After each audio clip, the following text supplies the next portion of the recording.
Hi everyone and welcome back. This is episode 2 of the series AKS Zero to Hero, where Richard's going to teach me AKS because I don't really know much about AKS, to be perfectly honest, and Richard knows all about it. So Richard, what are we going to cover in episode 2? So episode 2, we're going back to basics. We're going to try and answer the question, what is Kubernetes?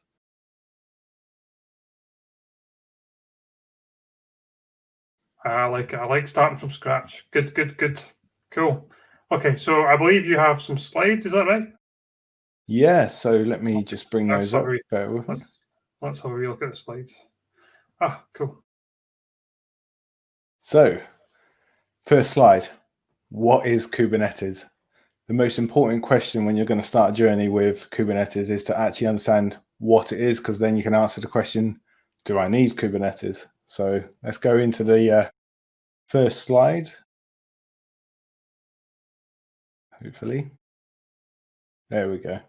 So the official definition for Kubernetes is Kubernetes, also known as K8S, is an open source system for automating deployment, scaling, and management of containerized applications. So does that make sense to you? Mm-hmm. Yep.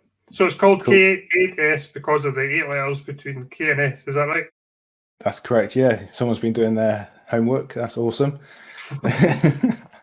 So it's an open source container orchestration tool.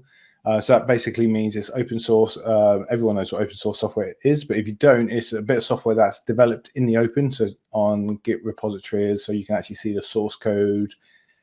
You can actually add to the source code as well, do issues, fix anything like that. It's quite cool. It was originally developed by Google back in the day to run like their Gmail and systems like that. I believe it was called Borg back in them days, but that's not as important to know for this course. That's if you want to go really, really deep, but that's all long gone in the history, so you don't really need to know that. It also helps you manage containerized applications in different environments. So you can actually run Kubernetes on physical bare metal hardware.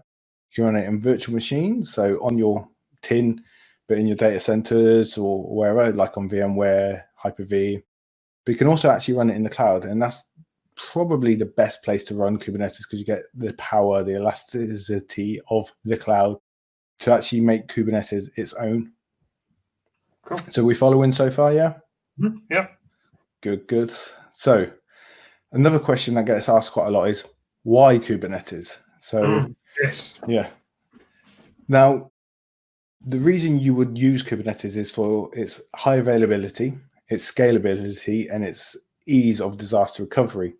Now, you can get that with a lot of other software, and that's good and great. But Kubernetes makes it easier to an extent once you've learned it. Before you've learned it, it's not easier.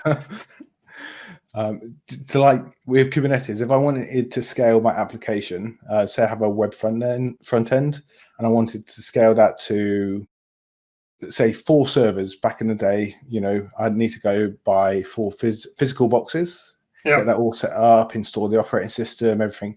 VMs, I'd need to create a new VM. It hopefully would have an image. If not, I'd have to create that, install Windows, set up IIS or Apache or anything, like that. It takes time.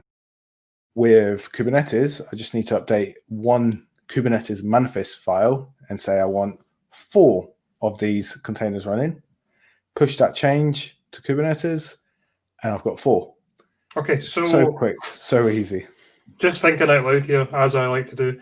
If I have the Festive Tech calendar website, let's just say, and I want to containerize that, are we talking about Docker? Or can we do it? So Docker is a way for you to develop containers locally on your machine. So you can do you can use a Docker file to build your container image. So like a container image is a zip file as such of your application and all its dependencies. Yeah. So like everything you need to run your web front end, the Festive Tech calendar, all the dependencies are inside this container image. That goes up to a container registry, which we'll talk about in another video later on in the series and explain what they are and everything. And then Kubernetes talks to that container registry, pulls that image down, extracts it, and then runs it. And so basically, a container is a run-in version of your container image. So that's how it all works. So the scalability would be me taking my one website that I would be running locally on IIS and putting that in a container and spinning up 4 versions of that within containers. Exactly. Yeah, exactly. And then obviously you get your load balancer in front of that. So with the cloud, that's easy enough done. And know a bit of text, and you've got a load balancer, so that can round robin load balance between all of your containers. So this is where the high availability also comes in. So if one of those containers dies, you still got 3 more. And then Kubernetes, being the way it is, would actually say, oh, that container's died, but you've told me you want 4. I'm going to get rid of that or try and restart that. And then you have your 4 back again. So that is the power of Kubernetes. That's why you would want Kubernetes. So do you need Kubernetes? No. Yeah, we'll come on to that in a wee second. So it's a bit like self-healing. Is that right?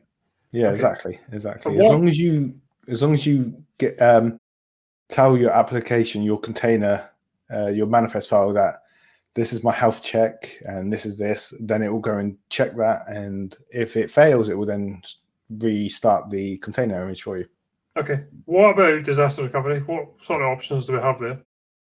So disaster recovery, because it's so quick to spin up and everything, you can actually you've got your applications up in the container registry.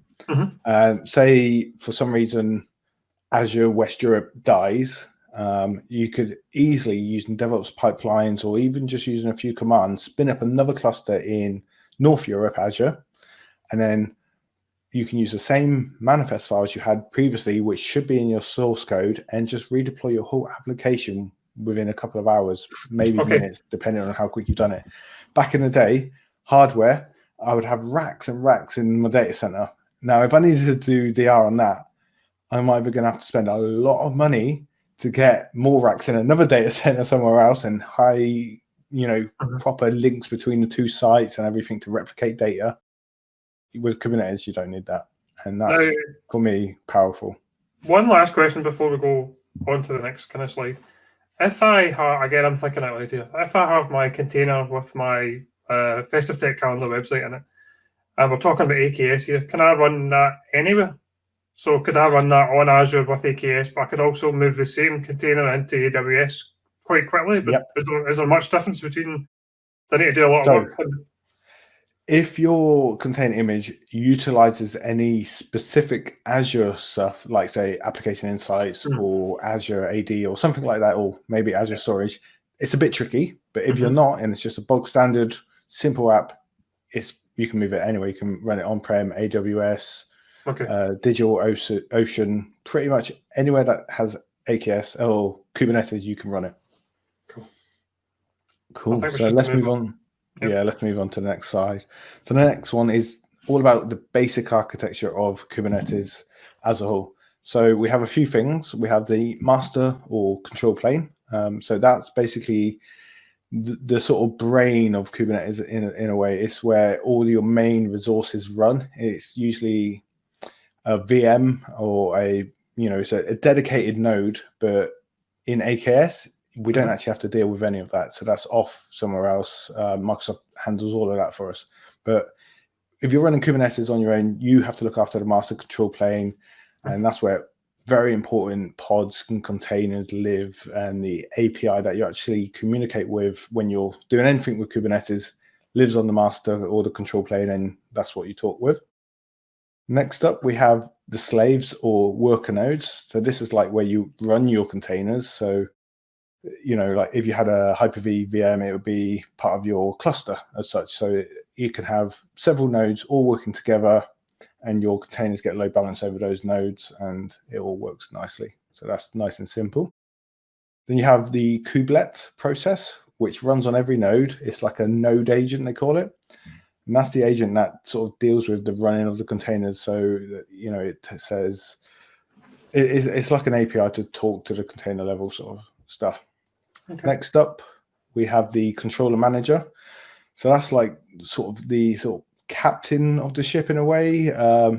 it sort of keeps track of what's happening in the cluster and everything that's going on. And, you know, earlier I said about if you say, I want 4 pods running and then one dies, the controller manager keeps an eye on that and says, well, right, you actually wanted 4. I'm going to spin up this other one for you. So it does all of that stuff. Very important service and definitely good to know about. The next up is the scheduler. Now, the scheduler is very, very important because that's actually what schedules your containers onto the slaves, onto the worker nodes. And it checks these nodes over for what resources it has, like memory, CPU, and then tries to position these containers as best it can, taking into account other aspects which we'll go on later in another series called taints and tolerations. And it will just try and put all your containers on the node, spread them out as much as they can, so it utilizes resources correctly, and you know everything's up and running. So that's a very important service. Next up, we have the etcd database. So this is a key value pair database, which in AKS we don't have to touch, which is awesome because that's all looked after by Microsoft. It lives on the master control plane. If you're running Kubernetes manually, then you're going to have to look after this. You're going to have to do backups and all that stuff. So try and run it in the cloud. Another awesome benefit of running it in the cloud. I've personally never touched it because I always run it in the cloud because it's just so much easier. What does that for this? Yeah. What's that actually doing? What's the database doing? What's it storing? Key value pairs of what? So basically, every bit of configuration in Kubernetes gets put into this database. So if, for example, all your worker nodes died and you had to redeploy new ones, it already knows what needs to go where because it's in the database, basically. So every resource has, we'll see this later, actually. In the last slide, I have a manifest file, and you can see the key value pairs there, and all of that stuff is stored in the etcd database. And the last one that we need to be aware of on the basic architecture is the virtual network. So earlier I said about the slaves, worker nodes, and there's been multiple nodes, but they're in like a cluster. Each one, you actually get a virtual network that spans across all the nodes. And so that's like one IP range across all nodes. It just makes the communication a lot better and easier. It just means every internal resource is on one IP range rather than multiple IP ranges per node. So that's, you know, really important to know. Okay. Any questions on this slide? No, I'm sure we'll cover more of this as we go in depth. Yeah. But yeah, it's good to know the kind of basics first of all. Definitely. So now a bit more basics is the Kubernetes basic concepts. So you've probably heard of pods, deployment, services, and kubectl, I'm guessing? Just heard of them, yeah. Not sure what they all are. Cool. So a pod is basically the smallest unit you can get on Kubernetes. So your containers, which we've talked about earlier, actually sit inside a pod on Kubernetes. Okay. These pods are capable of actually running multiple containers if you want to, but we'll go into that later. That's not often the use case, but most of the time it's usually one container, one pod. But when you're dealing with Kubernetes, pods are the smallest unit that you will deal with. So that's pods. They're ephemeral by design as well. So they, like we said earlier, they can be deleted and restarted. They're not important. They're not like a VM where you care about it always being up. They're designed to go and come back all the time. So next we have deployments. So a deployment is sort of a way it's like a wrapper for your pod. So before we mentioned we wanted for your festive tech calendar pods running. Without a deployment, we'd have to manually create each pod, and then it can become a mess because we're not saying we want 4, we're actually creating 4 manually. So a deployment, you can say in this deployment, it's a bit of text, and it says, I want 4 pods. This is the container image I want to use. This is how to update it. So it's basically a bit of text in a YAML file declaring how I want my application to run. And so with that, it just, you declare exactly what you want, and it will look after that for you. The control master will just, look after all of that. So that's really important to use. Always try and use deployments if you can. Even if you're just running one pod, put a deployment around it, because then if you do need to scale it up or other things or do updates to that pod, this helps look after that. But we'll go again into more details about deployments in a later video. Then we have the service. So a service sits above a deployment, and it's kind of like a DNS entry internal load balancer as such. So if you have your 4 Festive Tech Calendar pods running in a deployment, how are you going to hit that from external? You could hit each pod individually, but the pods can come and go and they'll change IP address. So a service is like a sort of a CNAME DNS record as such, and it has one IP address which always stays for the length of the service. So as long as you don't delete the service, it will have that IP address, and it has a DNS name. So it could be like Festive Tech Calendar, dot cluster internal namespace and stuff, but we'll go into that further. But basically, externally, you can hit that service through an IP address if you expose it to the outside world, and then that service will then, using labels, match down to the pods through the deployment. So it knows, round robin load balances between the pods, and it knows if a pod dies, the IP address is for the pod actually get updated in the service, so it knows which ones it can route to. So it's very powerful and 100% needed if you're doing anything to do with communication, which most of the time you are. So definitely use that. And the last one on this list is the kubectl, and that is the actual command line. Some people call it kubectl, but I call it kubectl, as you probably guessed. So like if you're doing anything in Azure, you're doing AZCLI or something like that. It's basically the same as that. You say kubectl get pods, and it will get you a list of all your pods. Kubectl get deployments, list of all your deployments. It's just the way to manage it via the command line. Okay, cool. Is that all explained well for you? Yeah, I think so. Yeah, I think I'm getting that. Yeah. Cool. I know we'll cover more of it as we go.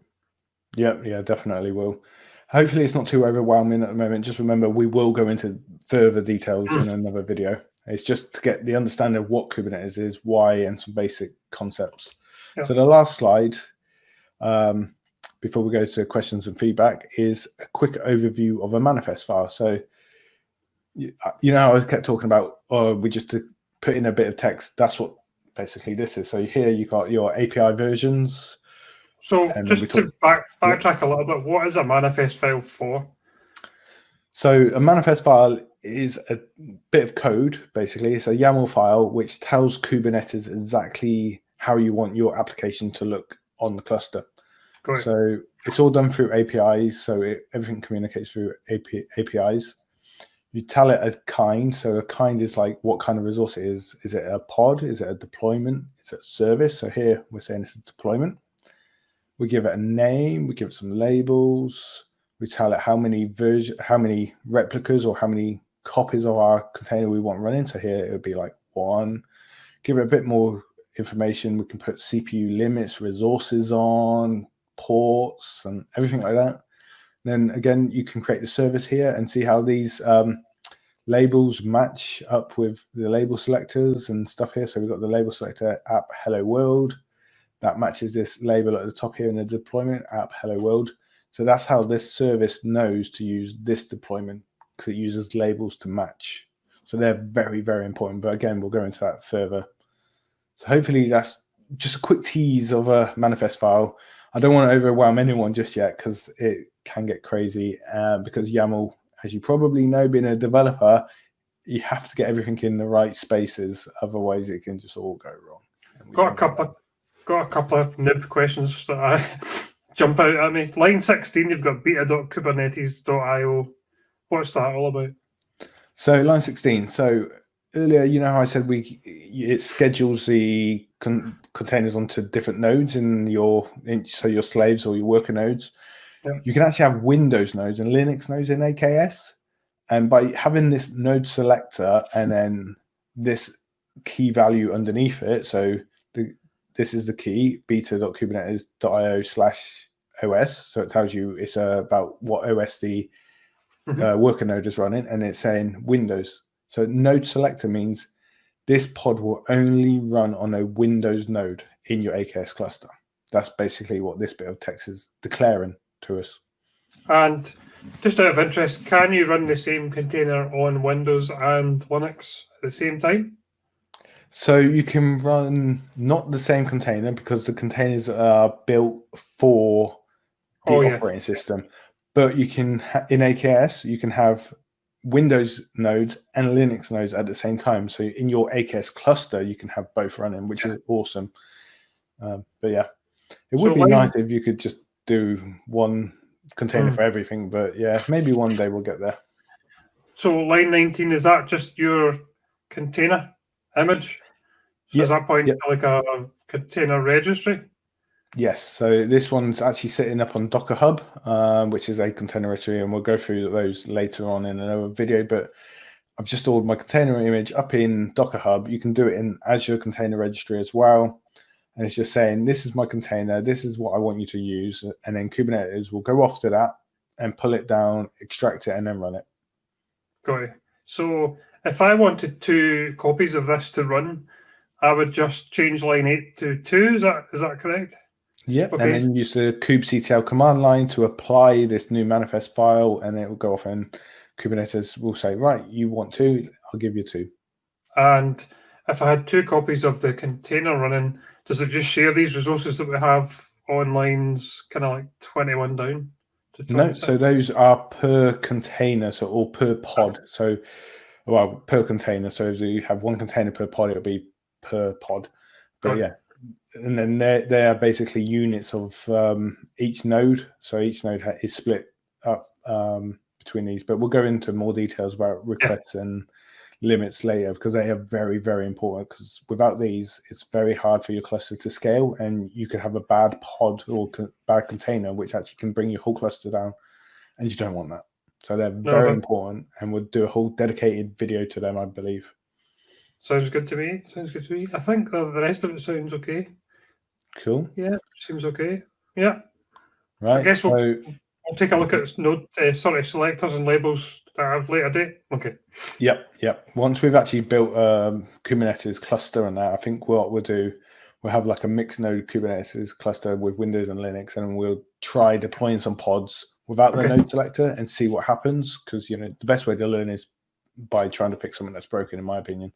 Yeah. So that's it pretty much. The last slide obviously is questions and feedback, and this doesn't just go to you, Gregor, it goes to our viewers.